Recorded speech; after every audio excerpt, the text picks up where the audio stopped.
전능하사 천지를 만드신 하나님 아버지를 내가 믿사오며 그 외아들 우리 주 예수 그리스도를 믿사오니 이는 성령으로 잉태하사 동정녀 마리아에게 나시고 본디오 빌라도에게 고난을 받으사 십자가에 못 박혀 죽으시고 장사한 지 사흘 만에 죽은 자 가운데서 다시 살아나시며 하늘에 오르사 전능하신 하나님 우편에 앉아 계시다가 저리로서 산자와 죽은 자를 심판하러 오시리라.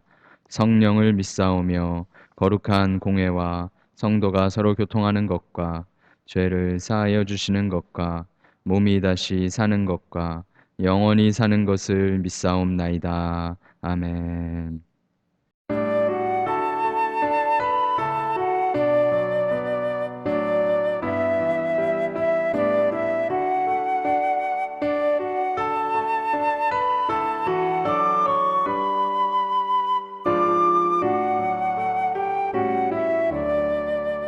이 세상 험하고 나 비록 약하나 늘 기도 힘쓰면 큰 권능 얻겠네. 주의 은혜로 계속 받아서 피와 같이 붉은 죄 눈같이 이겠네. 주님의 권능은 한없이 크오니 돌 같은 내 마음 곧 녹여주소서. 주의 은혜로 계속 받아서 피와 같이 붉은 죄 눈같이 이겠네.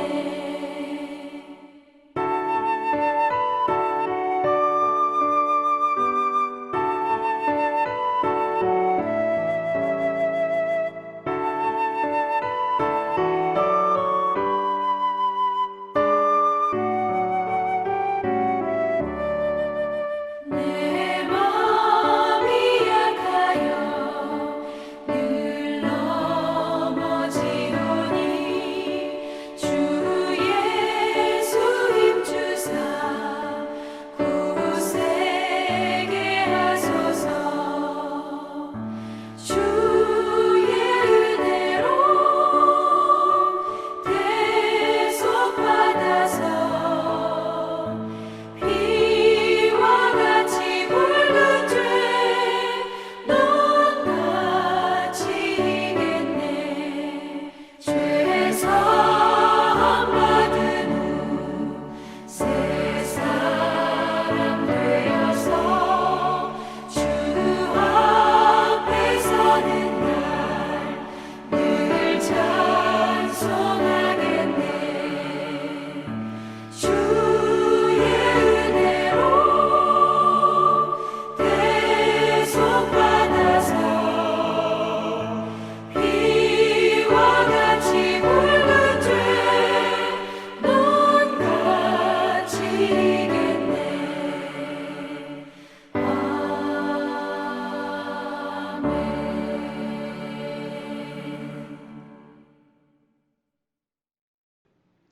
사랑하는 아버지, 저희들이 이렇게 예배 드릴 수 있음에 감사드립니다.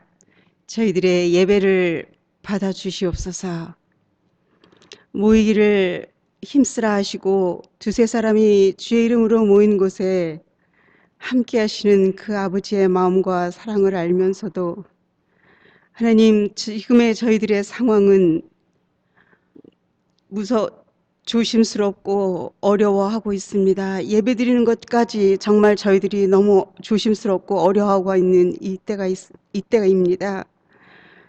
사랑하는 아버지, 이 세상을 만드시고 심히 좋아하셨던 그 아버지의 마음이 하나님, 저희들의 모자람과 저희들의 연약함으로 많이 망가지고 정말 아버지의 뜻대로 되어지지 않고 어그러진 것들이 많이 있는 이 때에 아버지께서 정말 심히 좋아하셨던 그때로 다시 돌아가고 싶고 아버지께서 새롭게 이 땅을 고쳐주시고 이렇게 세워주시기를 기도하고 원하옵나이다. 사랑하는 아버지, 정말 저희들이 아버지 앞에 회복되고 아버지 앞에 구해야 될 것이 무엇인지, 또한 우리가 아버지 앞에 고백하고 아버지 앞에 아버지 우리의 죄를 가지고 아버지 앞에 나가야 될 것이 어떠한 것인지 하나님 나 자신을 돌아보게 하시고 하나님 정 믿는 자들이 먼저 깨어서 아버지 앞에 나아가는 이 시간들이 될 수 있기를 간절히 원하와 기도드립니다. 사랑하는 아버지, 정말 우리의 약함이 정말 강함이 될 수 있는 것은 예배와 말씀뿐이오니 하나님 아버지 충만한 은혜의 강가로 저희들을 인도하여 주셔서 정말 이 예배가 온전히 아버지께만 올려드리며 하나님 우리가 새 힘을 얻고 세상을 향하여서 아버지 주의 복음을 가지고 나아갈 수 있는 하나님 담대함과 믿음을 얻는 이 시간 될 수 있도록 성령 하나님 붙드시고 인도하여 주시기를 간절히 바라옵고 원하오며 사랑이 많으신 예수님 이름으로 감사하며 기도드리옵나이다. 아멘.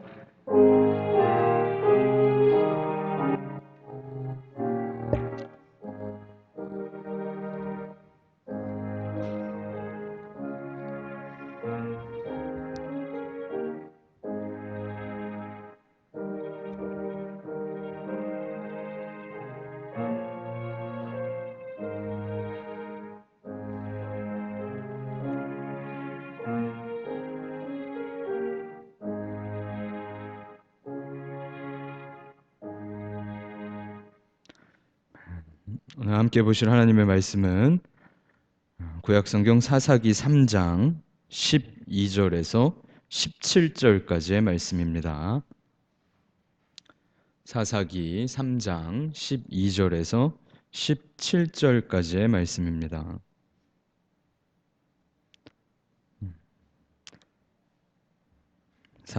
구약 364페이지 사사기 3장 12절에서 17절까지의 말씀입니다. 제가 한 절씩 교독하고 17절은 함께 읽겠습니다. 이스라엘 자손이 또 여호와의 목전에 악을 행하니라. 이스라엘 자손이 여호와의 목전에 악을 행함으로 여호와께서 모압 왕 에글론을 강성하게 하사 그들을 대적하게 하시매 에글론이 암몬과 말렉 자손들을 모아 가지고 와서 이스라엘을 쳐서 종려나무 성읍을 점령한지라. 이에 이스라엘 자손이 모압 왕 에글론을 18해 동안 섬기니라. 이스라엘 자손이 여호와께 부르짖음에 여호와께서 그들을 위하여 한 구원자를 세우셨으니 그는 곧 베냐민 사람 게라의 아들 왼손잡이 에웃이라. 이스라엘 자손이 그를 통하여 모압 왕 에글론에게 공물을 바칠 때 에웃이 길이가 한 규빗 되는 좌우에 날선 칼을 만들어 그의 오른쪽 허벅지 옷 속에 차고 공물을 모압 왕 에글론에게 바쳤는데 에글론은 매우 비둔한 자였더라. 아멘. 교회 소식 말씀드리겠습니다. 안전하고 아름다운 예배를 위하여 예배에 참석하실 때는 마스크를 잘 착용하여 주시고 적당히 또 자리를 떨어져서 앉도록 그렇게 하겠습니다. 계속해서 그렇게 예배를 드리고 있는데 속히 이 시간이 지나가도록 우리 다 함께 기도하면 좋을 것 같고요. 또 예배를 사모하시고 예배를 기뻐하는 우리 모두가 되시길 축복합니다. 출타하시고 또 돌아오신 분들 예배에 참석하실 때에는 2주간의 격리를 잘 지켜주십시오. 서로를 보호하기 위함이니 잘 양해해 주시고 또 격리 후에 함께 모일 수 있기를 부탁드립니다. 모든 성도님들이 여름 잘 보내시고 또 안전하고 건강하게 우리가 다시 뵙기를, 또 흩어져 있는 모든 성도님들을 우리 주님께서 지키시기를 계속해서 기도하겠습니다. 함께 기도해 주십시오. 말씀의 시간으로 오늘 성경의 인물들 30번째 에웃에 대해서 함께 생각해 보려고 합니다. 주일후에도 평안하셨죠? 함께 인사하겠습니다. 힘내십시오. 이렇게 함께 인사해 주시죠. 힘내십시오. 네, 우리가 지난주에 오랜만에 성경의 인물들을 다시 살펴보았습니다. 첫 번째 사사였던 갈렙의 사위였고 또 갈렙의 조카였던 온니엘 그 사람을 생각해 보았죠. 갈렙의 가문이 아버지 여분네로부터 이스라엘로 편입되었음에도 도무지 그들의 이름을 보면 그가 이스라엘 사람들에게 어떤 무시를 당했을까 우리가 살펴보았었죠. 외국인이었는데 이방인이었는데 그나스 족속이었는데 이스라엘로 돌아왔다 하여 갈렙의 아버지는 이름 자체가 여분네 돌아온 사람이다라는 뜻으로 지어졌었습니다. 그의 아들이었던 갈렙은 게라는 이름으로 불려졌고 또 동생이었던 그나스는 사냥꾼이다라는 이름으로 불려졌었죠. 그 가문의 이름이 그런 식으로 2대가 지날 때까지 계속해서 불려졌었습니다. 그런 와중에 이스라엘의 진짜 혈통, 아브라함의 진짜 후손이었던 그런 자들은 하나님을 잊어버리고 점점 멀어져 가고 있었죠. 바알들과 아세라들을 섬겼다라고 성경이 기록하시죠. 하나님께서 하나님을 오히려 더 잘 기억해야 하는 아브라함의 진짜 혈통의 후손들이 아니라 갈렙과 같이 온니엘과 같이 이방인들 중에 하나님께로 돌아온 자들을 세우시고 첫 번째 사사로 사용하게 하신 것은 이방인이었던 그의 가문은 날이 갈수록 대가 지나갈수록 하나님을 향하여 점점 나아가고 있었다. 이것을 보여주었다. 이것을 우리가 기억합니다. 사사기에 계속되는 공식을 저희가 알고 있습니다. 그것이 무엇이었죠? 범죄하고 심판받고 부르짖고 구원받는 것. 이러한 공식이 무려 400년 가까이 계속되지요. 답답한 쳇바퀴와 같은 삶을 이스라엘 사람들이 살아갔다 하는 것이죠. 사실 우리가 살아가는 지금 이 시간도 어떻게 보면 참으로 답답하게 여겨질 만한 그러한 시간입니다. 또 그러한 시간에 처한 우리가 얼마나 지치고 또 얼마나 괴로운지 우리 모두가 잘 알고 있습니다. 이 답답하고 긴 시간을 이 답답한 시간을 보냈던 이스라엘의 역사를 보며 우리에게 무엇을 요구하시는가 우리가 계속해서 생각하며 묵상해야 할 것입니다. 오늘은 에훗이라는 두 번째 사사를 살펴보려고 하는데요. 12절 함께 읽어볼까요? 12절이 뭐라고 시작하죠? 시작. 이스라엘 자손이 또 여호와의 목전에 악을 행하니라. 자, 사사 온니엘과 함께 40년의 평화를 누렸습니다. 그리고 온니엘이 죽고 나서 이스라엘 자손이 또 여호와의 목전에 악을 행하니라. 하나님 보시기에 하나님의 눈으로 살피시기에 참 악하였다. 이렇게 기록이 되죠. 이스라엘이 처음 사사 온니엘을 만날 때 하나님께서 그를 세우실 때 8년 동안 구산 리사다임이라 하는 메소포타미아의 왕을 섬겼습니다. 그 구산 리사다임이다라는 사람은 이 왕은 두 배로 못된, 두 배로 나쁜, 두 배로 악한 그런 사람이었는데 그런 왕에게 8년 동안 시달렸죠. 그리고 하나님께서는 온니엘을 세워주시고 40년간 평온하도록 이스라엘을 지켜주셨습니다. 그리고 나서 온니엘이 죽자 또 악을 행하기 시작하죠. 이 또라는 말이 얼마나 답답한 표현입니까? 또 이 말이 얼마나 불쌍한 표현입니까? 그런데 또 우리도 늘 그렇다 하는 것을 저와 여러분이 잘 알고 있죠. 그것이 우리의 현실입니다. 또 범죄하고 또 회개하고 또 범죄하고 또 용서해 주시는 것. 이것이 어쩌면 사사기의 400년과 같이 우리가 살아가는 쳇바퀴와 같은 그런 삶의 모습이기도 한 것이죠. 이스라엘은 진짜 상습범입니다.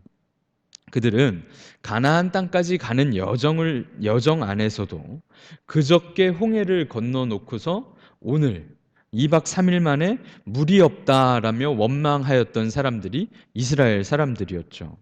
물을 주시니까 이젠 먹을 것이 없다라고 원망하였고 먹을 것으로 만나를 주시니까 고기가 없다라고 원망하였던 것이 이스라엘 사람들의 모습이었어요.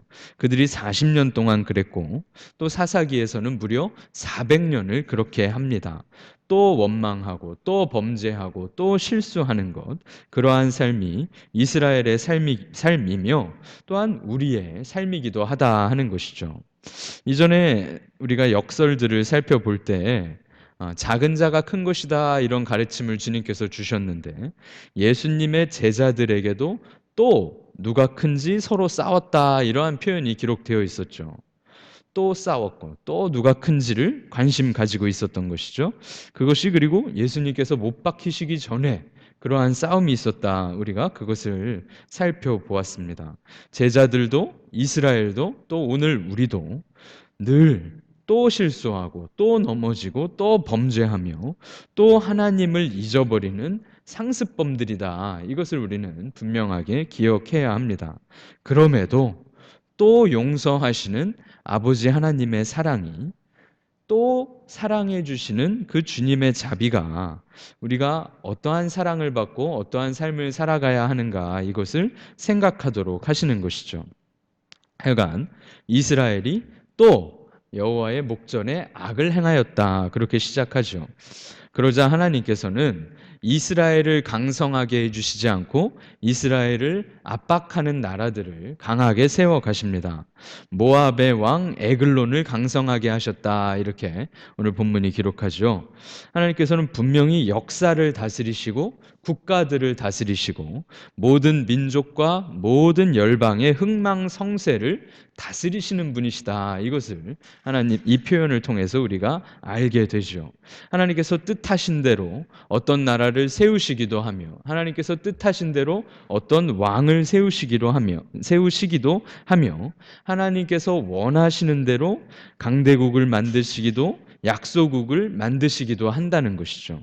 그리고 이때 하나님께서는 모압의 왕 에글론이다 하는 사람을 세워 가셨던 것이죠. 그리고 그 모압의 왕 에글론은 모압뿐만 아니라 암몬과 아말렉 자손들을 다 모아 가지고 와서 이스라엘의 성읍을 점령하였다, 이렇게 기록이 됩니다. 모압과 암몬이 다 역사적으로 아브라함의 조카 롯이 맏딸과 작은 딸에게서 낳았던 후손들이죠. 또 아말렉이다 하는 나라들은 에서, 야곱의 형제였던 에소의 후손들입니다. 하나님의 백성들을 대적하도록 처음에는 하나님께서 선택하신 자들과 함께 있었는데 하나님의 방법대로 살지 않고 하나님을 떠나갔던 자들의 후손들이 사용되고 있는 것이죠. 처음에는 하나님 근처에, 하나님의 선택 근처에 있었던 자들이 지금은 하나님의 백성들을 억압하고 핍박하는 그러한 백성들로 쓰이게 됩니다. 하나님께서는 어쨌거나 그들을 강대하게 하셨고 그들을 강하게 하셔서 이스라엘을 침공하도록 움직이셨습니다. 그리고 몇 년을 섬기게 하셨습니까? 오늘 본문에 18해를 섬기게 하셨습니다. 이스라엘이 처음에 구산 리사다임을 섬길 때는 8년이었는데요. 두 번째 모압의 왕 에글론을 섬길 때는 무려 10년이 더 들어서 18년 동안을 이 왕의 치하에서 고생을 하게 된 것이죠. 이스라엘이 잘못하였던 그 기간도 길었던 것이고 이스라엘이 고난당했던 기간도 훨씬 더 길어졌습니다. 에글론이다, 이 사람은 17절에 매우 비둔한 자였다라고 기록이 되는데요. 이 에글론이라는 이름의 뜻은 살찐 소다라는 뜻입니다. 혹은 어린 송아지다라고 번역할 수도 있는데 아무래도 살찐 소라는 이름이 그가 매우 뚱뚱한 자였다라고 기록한 것을 보면 더 어울리는 번역 같습니다. 이스라엘이 하나님을 잊어버리고 또 하나님께 범죄할 때 첫 번째로 이스라엘은 2배나 악했던 구산 리사다임에게 다스림을 받았었는데 두 번째로 또 하나님을 잊어버리고 또 범죄할 때 하나님께서는 매우 뚱뚱하여 추했던 그의 이름같이 살찐 소와 같은 짐승과도 같은 사람에게 다스림을 받게 하셨다 하는 것이죠. 짐승과 같은 자가 왕이 되어 짐승과 같은 자가 세력을 모아 하나님의 백성들을 다스리게 하셨던 거예요. 바알들과 아세라들을 찾아갔던 결말은 늘 이러한 비참한 결말밖에 오지 않는다는 거죠. 그것도 이전보다 훨씬 더 긴 18년이나 혹사당하는 그러한 삶을 이스라엘이 살게 된 거예요. 하나님을 잊어버리면 이러한 비참한 결말 외에는 우리에게도 이스라엘에게도 그러한 비참한 결말 외에는 없다라는 것을 우리는 기억해야 할 것이며 하나님을 잊어버리면 고생하는 시간만 길어진다 하는 것을 우리가 생각해야 합니다. 그러니 하루라도 빨리 회개하고 하루라도 빨리 돌아가는 것이 무조건 최선이겠죠. 하루라도 빨리 죄악을 멈추어야 하고 하루라도 빨리 주님 앞에 엎드려야 하는 것이 지혜로운 것이 되는 것입니다. 주님께 돌아가는 일은 하루라도 빠른 것이 무조건 좋은 일이다 하는 것이죠. 이스라엘 자손은 또 그 억압의 시간, 핍박의 시간, 고생의 시간을 보내고 이제 하나님께 부르짖습니다. 잘못하면 부르짖어야죠. 하나님, 저희가 잘못했습니다. 하나님, 저희를 살려주십시오. 이것이 이스라엘 자손의 기도였을 것입니다. 그리고 그 기도를 들으시고 하나님께서는 또 용서하시고 구원하시기 위해 한 구원자를 준비하십니다. 이 구원자는 베냐민 사람 게라의 아들 에웃이다, 이렇게 기록이 되죠. 그리고 그는 왼손잡이다, 이렇게 기록이 됩니다. 그리고 에웃이 어떻게 이스라엘을 구해내는가 뒷부분에 저희가 읽어보지 않았는데, 그가 곡물을 바치러 갈 때 오른쪽 다리 허벅지에 날카로운 칼을 준비해서 들어갑니다. 그리고 20절에 보면 에웃이 그에게로 들어가니 왕은 서늘한 다락방에 홀로 앉아있는 중이라.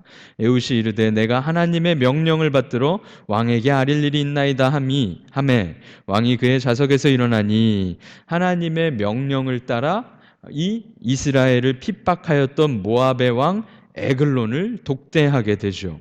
그리고 모두가 예상하지 못하였던 오른쪽 다리에 감추어졌던 칼을 왼손으로 뽑아서 찔러 그 에글론을 찔러서 죽이게 되죠.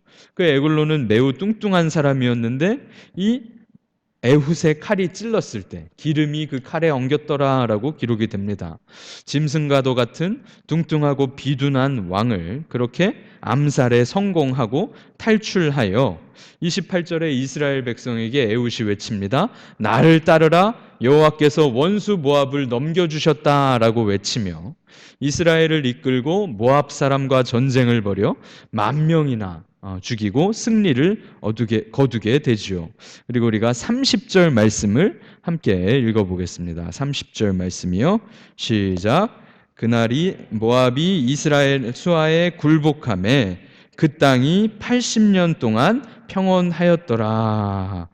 자, 하나님께서 에훗이라는 사사를 세우시고 이전에 온니엘과는 40년 동안 평화를 누리게 하셨는데 몇 년 동안 평화를 주셨습니까?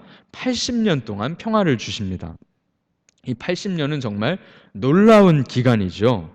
80년 동안 평화롭게 그 땅을 다스린 사사가 이 에훗인데, 우리가 이 에훗에 대해서 이제 조금씩 더 생각하면서 정리하면서 살펴보려고 합니다. 자, 온니엘은 그나스의 아들 온니엘이었는데 그 그나스라는 사람은 갈렙의 동생이었죠. 또한 온니엘은 그나스의 아들이며 갈렙의 조카이면서 동시에 갈렙의 사위가 되었던 사람이에요. 그러니까 이스라엘 한 지파 전체의 지도자의 사위였던 것이 온니엘이죠.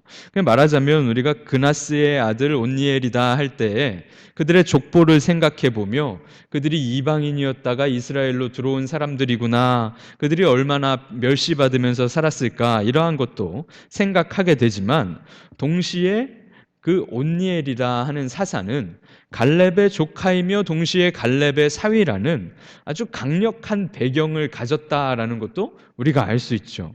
그러니까 온니엘이 일어서서 나를 따르라 할 때 사람들은 지도자의 사위잖아, 지도자의 조카잖아 하는, 어쩌면 쉽게 온니엘의 음성을 따를 수 있는 그러한 배경을, 탄탄한 배경을 가졌던 것으로 우리가 이해할 수도 있어요. 그런데 이 게라의 아들이다라는 에훗은, 게라라는 이름은 씨앗이라 하는 뜻을 가지고 있는데 너무나도 흔한 이름 중에 하나였어요. 게다가 그 게라라는 사람은 아무런 직분을 가진 자도 아니고 지도자도 아니고 무슨 지파의 우두머리도 아니었던 아주 별 볼 일 없는 베냐민 지파의 흔했던 사람, 그런 사람의 아들이다라는 것을 저희가 알게 되죠. 게라라는 사람은 어디에도 등장하지 않아요. 그냥 에훗의 아버지로만, 너무나도 흔한 이름으로만 등장한다는 거죠. 그럴 때 우리는 에훗은 참 별 볼 일 없는 아주 평범한 사람이었구나라는 것을 알게 된다는 것이죠. 자, 그런데 에훗이라는 이름의 뜻이 무엇일까요? 이 사람의 이름 뜻도 우리가 기억하면 좋을 텐데요. 찬송하리로다라는 이름이에요. 연합하리로다라는 뜻을 가진 이름이에요. 에훗은 하나님의 손에 쓰임 받고 있는데 누구를 찬송하고 누구와 연합한 삶을 살아갔을까요? 당연히 하나님을 찬송하고 하나님과 연합한 그런 삶을 살아갔다 하는 것이죠. 그래서 위기의 때 무려 18년이나 짐승과도 같은 이방 왕에게 시달림을 당할 때 하나님께서 이 에훗을 들어 쓰셨다는 거예요. 그는 하나님을 찬송하는 사람이었고 하나님 편에 하나님과 연합된 사람이었다. 우리가 그의 이름을 통하여 깨닫게 된다는 거죠. 그런데 문제는 그가 이름도 아름다워요. 별 볼 일 없는 집안 사람이긴 하지만 그의 이름대로 하나님을 찬송하고 하나님과 연합된 아름다운 사람이었지만 거기에 어떠한 약점이 있었다는 거예요. 왼손잡이다라는 기록된 것이죠. 그의 별명이 왼손잡이 에훗이다라고 불려졌어요. 사람들이 게라의 아들은 그 왼손잡이라고 다들 불렀다는 거예요. 근데 이게 별거 아닌 일 같은데 이 왼손잡이라는 것이 갖는 아주 치명적인 약점이 이 히브리 사회에 있었다는 것이죠.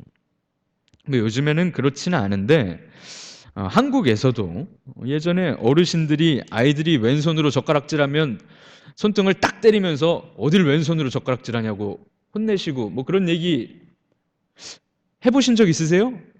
손자나 손녀나 왼손으로 젓가락질하면 복 나간다고 막 혼내시거나 그런 어르신들은 안 계시죠? 그래, 요즘에는 그런 걸로 우리가 그런 생각을 하진 않는데 히브리 사람들에게는 왼손이라는 게 아주 치명적인 약점이었어요. 예수님께서 우리 사도신경 외울 때 하늘에 오르사 전능하신 하나님 보좌 어디에 앉아 계세요? 우편에 앉아 계세요. 하나님 보좌 우편, 좋은 편 거기에 예수님께서도 앉아 계시죠. 나중에 예수님께서 양과 염소를 가르면서 심판하시겠다 할 때도 예수님 스스로도 양들을 어느 쪽에 세우시는지 아시나요? 양들은 오른쪽에 세우시고 염소들은 왼쪽에 세우세요. 그러니까 오른쪽은 좋은 쪽, 왼쪽은 나쁜 쪽이에요. 오른쪽은 하나님 쪽, 왼쪽은 사탄의 쪽이 이스라엘 히브리 문화에 만연했던 것이죠. 오른손을 쓰지 않고 왼손을 쓴다? 그것은 이스라엘 사람들에게 이해할 수 없는 크나큰 결격 사유였다는 거예요. 그런데 이 에훗이라는 사람이 다 아는 별명이 왼손잡이에요. 벌써 그의 별명부터가 이 에훗이라는 사람이 참 불행하였겠다라는 상상을 우리가 하게 되죠. 그런데 거기서 끝이 아닙니다. 이 언어학적으로 에스키모인들 있잖아요. 저쪽 북극, 남극 이런 데 사는 극지방에 사는 에스키모 사람들에게는 눈이라는 단어가 30개가 넘게 존재한대요. 늘 눈을 보고 눈과 가까이서 살다 보니까 그들이 눈을 표현하고 눈을 구별하는 단어가 30가지가 넘는다는 거죠. 우리도 비를 표현할 때 소낙비, 가랑비, 장대비, 아니면은 이슬비 이런 식으로 비에 대해서 여러 가지 단어를 사용하잖아요. 그런데 에스키모인들에게는 눈을 표현하는 단어가 그렇게 많이 있다고 합니다. 그 문화와 그 문화적 배경에 따라서 언어가 가진 독특한 표현이 있고 또 그 언어가 절대 가지고 있지 않은 표현도 있다는 거죠. 아마 여기 원주민들, 이쪽 열대 적도 지방에 사는 원주민들에겐 어쩌면 눈이라는 단어가 없을지도 모르잖아요. 그런 것처럼 히브리어 표현에는 왼손잡이라는 단어가 아예 없어요. 그래서 왼손을 쓰는 사람을 표현할 때 왼손잡이다라는 간단한 단어를 쓰지 않고 왼손을 쓰는 사람이라는 말을 사용하지도 않고 이 히브리어 원어 그대로는 한번 따라해 보세요. 이시, 이따르, 야드, 야민 이렇게 4가지의 단어를 복합적으로 사용을 해요. 길게 써요. 왼손을 쓰는 사람, 왼손잡이라는 표현이 그 히브리 말에 아예 없는 거예요. 그대로 번역하자면 왼손잡이라 말하는 이시 이따르 야드 야민이라는 이 표현은 그대로 제가 옮겨볼게요. 오른손이 불구인 사람이라는 뜻이에요. 그러니까 히브리 사람들은 왼손을 쓴다면 저 사람은 오른손 병신이구나라고 말을 한다는 거예요. 이스라엘 사람들은. 오른손을 못 쓰는 장애자구나라고 표현을 한다는 거예요. 그래서 이시 이따르 야드 야민이라고 지금 에웃에 대해서 기록이 되었는데 이 표현 자체가 갖는 아주 부정적이고 경멸하는 그러한 이 어감이 여기에 들어가 있는 거죠. 그러니까 에웃은 왼손잡인데 왼손이라는 표현 자체가 왼손을 쓰는 표현 자체가 이스라엘 사람들에겐 상당히 부정적이고 히브리어로는 단어조차 존재하지 않는 오른손 장애자, 오른손 병신, 오른손이 구부러진 사람, 오른손을 못 쓰는 장애인이라는 사람이라는 그러한 복잡한 단어로 이 에웃을 표현하고 있다는 거예요. 단어 자체가 없는 곳에서 왼손을 쓰는 에웃의 삶이 어땠을까요? 그 옛날에 히브리 사람들 사이에 오른손 병신, 왼손잡이 에웃은 상당히 고달픈 삶을 살았겠다 우리가 상상할 수 있죠. 오른손이 구부러졌을지도 몰라요. 어릴 때 소아마비를 알아서 오른손이 제대로 자라지 못해가지고 오른손이 참 불구와 같은 달랑달랑거리는 오른손이 있었을 수도 있죠. 그래서 어쩔 수 없이 왼손밖에 못 쓰는 그러한 사람이었을지도 몰라요.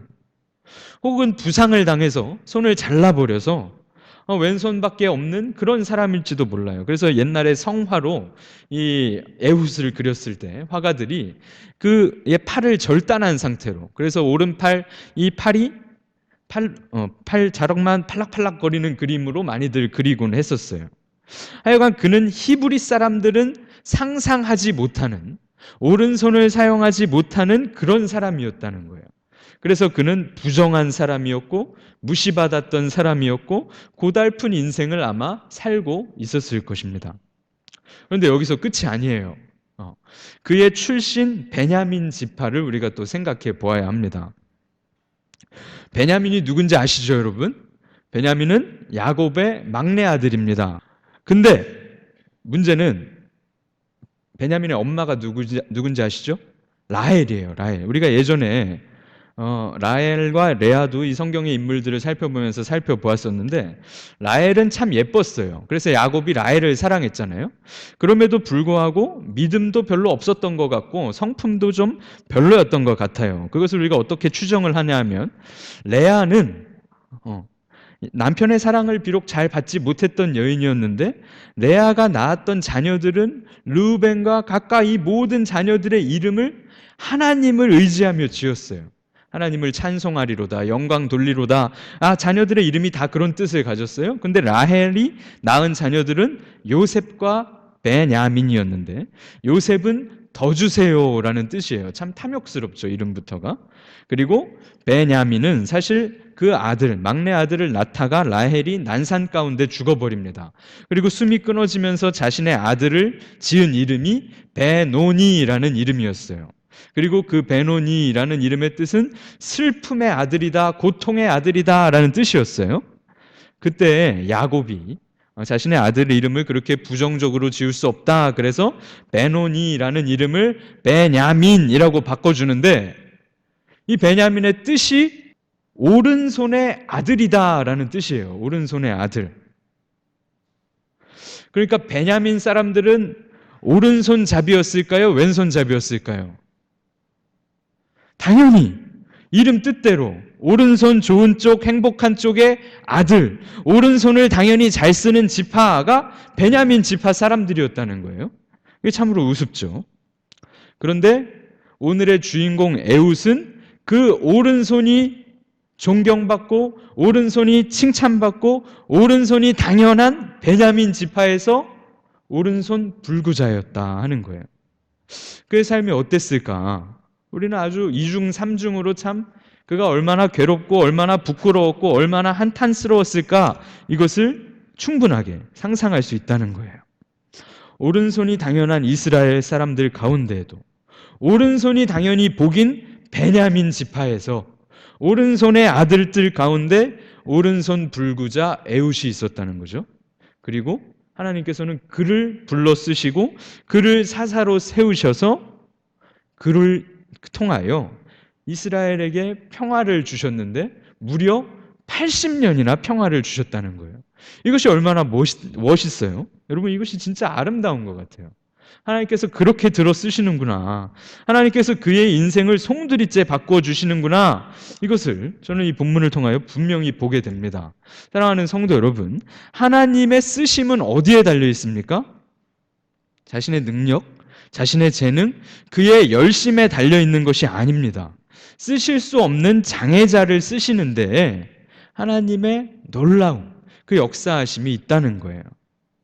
하나님 손에 붙들린 장애자가 더욱 아름다웠고 하나님 손에 붙들렸던 불구자가 이스라엘을 구원하는 데 쓰임받았다는 거예요.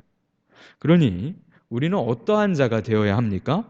하나님 손에 붙들린 병신과 같은 사람이 더욱 복이 있다. 이것을 기억해야 한다는 겁니다. 그는 담대하게 나가 지혜롭게 대적들을 쳐부숩니다. 그리고 이스라엘을 80년 동안이나 평화롭게 다스려요. 그럼 이스라엘이 80년 동안 평화로웠던 적이 역사상 한 번도 없었어요. 사사들 중에서도 가장 긴 시간이고요. 이어서 들어서는 이스라엘의 왕국에서도 가장 긴 시간이에요. 그 누구도 80년이나 되는 긴 세월 동안 다스린 자도 없을 뿐더러 그렇게 긴 시간 동안 평화롭게 이스라엘이 안정적이었을 때도 없다는 거예요. 다윗이 40년이고 솔로몬이 40년이에요. 그 둘을 합쳐야 비로소 80년이라는 거예요. 그 긴 시간을 장애인으로 비참하게 멸시받으며 고된 삶을 살았을지 모르는 에웃을 통하여 하나님께서 그러한 평온을 주셨다 하는 겁니다. 이것이 참으로 놀랍고 아름다운 장면인 것이죠. 하나님을 찬송하리로다 그의 이름처럼 하나님과 연합하리로다라고 말했던 그의 인생처럼 하나님께서 이스라엘 온 족속을, 온 지파를, 온 땅을 평온하도록 80년 동안 복을 주셨다는 것이죠. 오른손을 중시하며 오른손을 못 쓴다고 무시받았을지 모르는 그 별 볼 일 없는 아버지를 가졌고 별다른 배경도 없었던 에웃을 하나님께서는 세워 쓰셨다는 거예요. 하나님을 찬송하고 하나님께 연합된 자를 하나님께서 그렇게 들어 쓰신다는 거죠. 저와 여러분이 장애인이라도 하나님께서 붙드시면 놀라운 일을 이루게 하실 줄로 믿습니다. 사랑하는 성도 여러분, 저희의 믿음은 그런 믿음입니다. 나의 약점은 나의 하나님께는 아무것도 아니다라는 것이 우리의 믿음입니다. 우리의 힘은 오직 하나님을 찬송하며 하나님께 연합되어 있는 것이 우리의 진짜 능력이 된다 하는 것이죠. 어쩌면 그나스 사람 여분네의 아들 갈렙의 사위, 갈렙의 조카 온니엘, 그런 조건 저와 여러분에게 없을 수 있습니다. 그러한 배경이 우리에게 없을지 몰라요. 또한 우리에게 이 에훗이 가졌던 것처럼 장애들이 많을지 모릅니다. 신체가 다 건강하다고 정상인이 아닌 경우도 많이 있죠. 정신에 장애가 있을 수 있어요. 저와 여러분이 어쩌면 성격에 장애가 있을지 몰라요. 또한 어쩌면 건강에 장애가 있을지 모릅니다. 경제적인 사정에 장애가 있을지 몰라요. 우리의 학업이 장애가 있을지 모릅니다. 배경에 장애가 있을지 몰라요. 세상의 시각으로 우리를 바라볼 때 어쩌면 우리는 장애인들과 똑같은 그러한 못난 사람일지도 모른다는 겁니다. 그럼에도 하나님의 일에 쓰임받을 수 있다라는 것을 우리는 에훗의 이야기를 통하여 분명히 배우게 되는 것이죠. 여러분, 에훗은 왼손잡이였습니다. 여러분, 왼손을 내밀어 보세요. 왼손을 옆으로 내밀었을 때 여러분 그 왼손을 여러분의 옆에 앉은 사람이 잡아주면 그 사람의 손은 왼손입니까? 오른손입니까? 오른손이죠. 거기에 우리의 능력이 있어요. 우리가 장애인과 같이 오른손은 불구자고 오른손은 잘 사용하지 못하여 고작 내밀 수 있는 손이 왼손밖에 없을 때 하나님께서는 우리를 오른손으로 붙들어 주신다는 겁니다. 에훗이 그렇게 쓰임받았던 사람이라는 거예요. 사랑하는 성도 여러분, 그러한 놀라운 축복과 쓰임이 있으시기를 우리 주님의 이름으로 축복합니다. 우리가 오른손을 못 써도 괜찮아요. 장애인이라도 괜찮아요. 불구자여도 괜찮아요. 성격 좀 이상해도 괜찮아요. 돈 좀 없어도 괜찮아요. 아무것도 잘하는 게 없고 이상한 사람이라도 괜찮아요. 전 이렇게 부족한데 제가 내밀 수 있는 이 왼손을 내밀 때 하나님께서 하나님의 오른손으로 저와 여러분의 그 왼손을 붙들어 주신다 하는 이 사실을 기억하십시오. 우리가 알아야 할 것은 애굽과 같이 찬송하리로다, 애굽과 같이 연합하리로다 라고 끊임없이 기대하며 기도하며 주님의 오른손을 붙드는 것입니다. 부족함을 더욱 크게 쓰실 것입니다. 모자람을, 약점을 능력으로 바꾸어 주실 것입니다. 여러분 좀 어떻습니까? 오른손 좀 꼬부라지면 어떻습니까?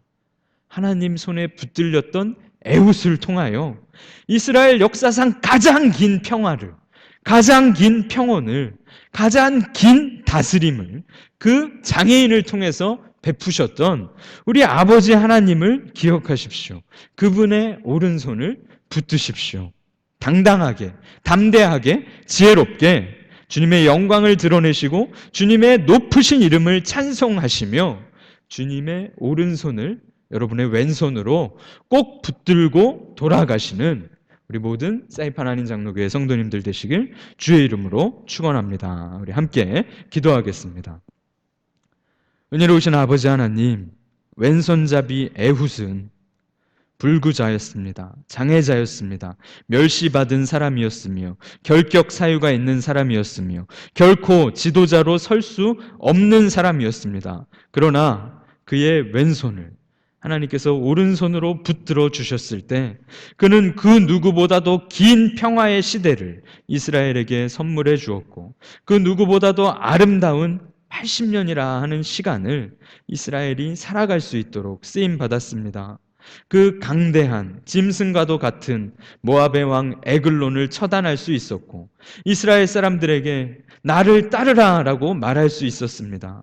비록 우리가 애굽과 같은 어쩌면 다양한 장애를 가진 자들일지 모르나 주님의 오른손으로 우리를 붙들어 주시면 우리의 장애, 우리의 부족함 그 어떠한 것도 약점이 아니며 하나님 일에 하나님의 영광을 위하여 능히 쓰실 수 있음을 믿고 기억합니다. 주님, 우리가 손을 내미오니 우리 손 붙들어 주시고 주의 일에 주의 영광을 위하여 사용하여 주시옵소서. 모든 성도들이 주님께서 주시는 능력을 받기 원하며 애굽과 같이 쓰임받는 그런 복된 삶을 살게 되기를 축원하며 감사드리며 주 예수 그리스도의 이름으로 간절히 기도드리옵나이다. 아멘.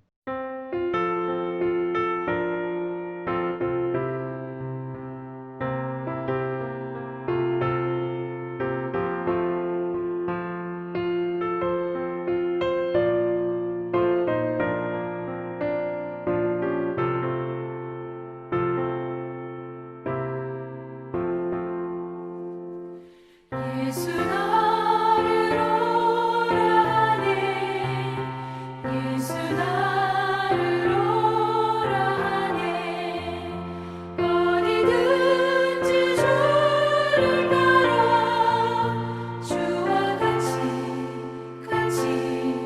가려네 주의 인도하심 따라 주의 인도하심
은혜로우신 아버지 하나님, 이렇게 함께 모여 주님 찬송하고 예배드리고 기도하게 하시니 감사드립니다.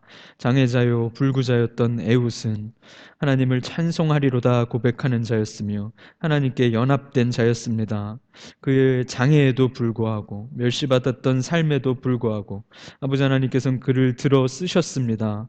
우리도 그와 같이 주님께서 붙들어 주실 때에 주님의 일에 주님의 영광에 또 이 나라와 이 땅에 꼭 필요한 주님의 놀라운 용사로 쓰임받을 수 있을 것을 기대하고 기다립니다. 주님, 우리를 붙들어 주시고 사용하여 주시옵소서. 특별히 코로나 상황 가운데 던져져 있는 우리 성도들을 기억하여 주시고 이 긴 고난의 시간 가운데 주님 동행하여 주시고 주님의 강하신 오른손으로 우리의 연약한 왼손 붙들어 주시고 놓지 말아 주시옵소서. 우리도 미련한 이스라엘 같이 주님을 자꾸 잊어버리지 않도록 주님의 손을 뿌리치지 않도록 우리에게 믿음 더해 주시고 더욱 결단하게 하시며 주님과 함께 걸어갈 수 있도록 주여 은혜 베풀어 주옵소서. 애국과 함께한 이스라엘이 80년의 평온을 누렸습니다. 우리도 주님과 함께하며 주님이 주시는 놀라운 평온을 맛보기를 원합니다. 세상은 난리이며 세상은 어렵지만 그럼에도 주님께서 주시는 평온을 허락하여 주옵소서. 신분의 문제와 건강의 문제와 경제적인 어려움과 가정과 직장의 문제, 자녀들과 진로와 학업의 문제, 모든 문제 가운데 오직 주님 손 놓지 않고 잘 인내하는 성도들로 세워 주시옵소서. 감사드리며 주 예수 그리스도 이름 받들어 기도드리옵나이다. 아멘. 우리 주기도문으로 예배를 마치겠습니다. 하늘에 계신 우리 아버지여, 이름이 거룩히 여김을 받으시오며 나라의 임하옵시며 뜻이 하늘에서 이루어진 것 같이 땅에서도 이루어지이다. 오늘날 우리에게 일용할 양식을 주옵시고 우리가 우리에게 죄 지은 자를 사하여 준 것 같이 우리 죄를 사하여 주옵시고 우리를 시험에 들게 하지 마옵시며 다만 악에서 구하옵소서. 대개 나라와 권세와 영광이 아버지께 영원히 있사옵나이다. 아멘.